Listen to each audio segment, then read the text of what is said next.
এই যে দিলাম গরম মশলা, দিলাম তেজপাতা, এটাকে একটু নেড়ে চেড়ে এটাকে একটু নেড়ে চেড়ে তারপর দিলাম পেঁয়াজ,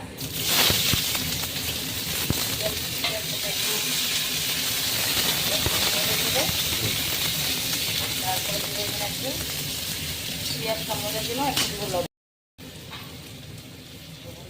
পরিমাণ মতো দিলাম। পরে এবার লাগিয়ে দিব। একটু স্বাদ বানানো হয়ে গেল। এইবার আমি দিব লঙ্কা বাটা দিলাম, এই যে লঙ্কা বাটা দিচ্ছি। তারপর দিব একটু আদা বাটা দিলাম। তারপর দিব এইবার একটু এই যে রসুনটা সাতলাচ্ছি, সব মিশিয়ে সাতলাচ্ছি। তারপরে এখানে দেবো এইবারকে একটু হলুদ,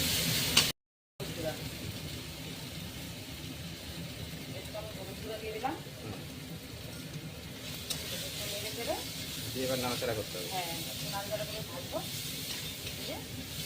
এবার দিচ্ছি টমেটোটা একটু ভাজবো, নরম হয়ে যাবে যখন টমেটোটা, তখন আমি দেবো চিকেনটা দেবো। চিকেনটা নাড়াচাড়া করো, বলো কোনটা করতে। এই যে লেগ পিস, এই যে সলিড মাংস আছে সব কিছু, এটা দেশি মুরগির মাংস, ব্রয়লার না। এই যে এবার দেবো আমি মাংসটা, এই রোগটাতে এটাই মাংসটা দিয়ে দেবে।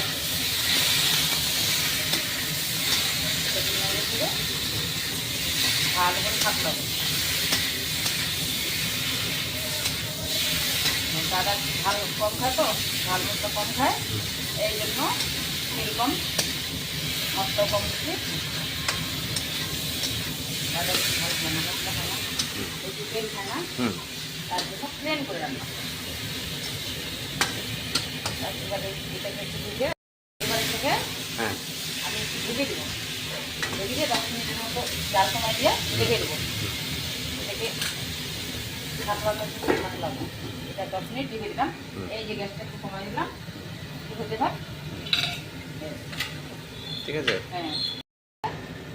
এখন আমি মাংসটাকে নেড়ে চেড়ে নামাই দেবো।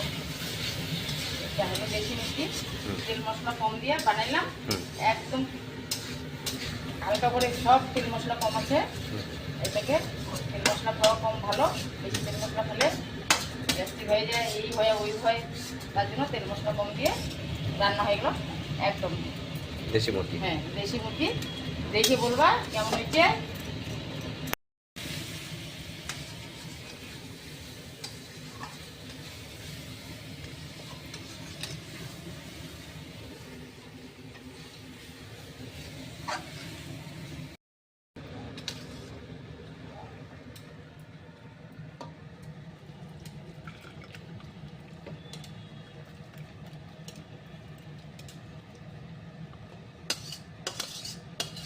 প্রেসারে দিলাম, এখন 4টা সিটি মারবো।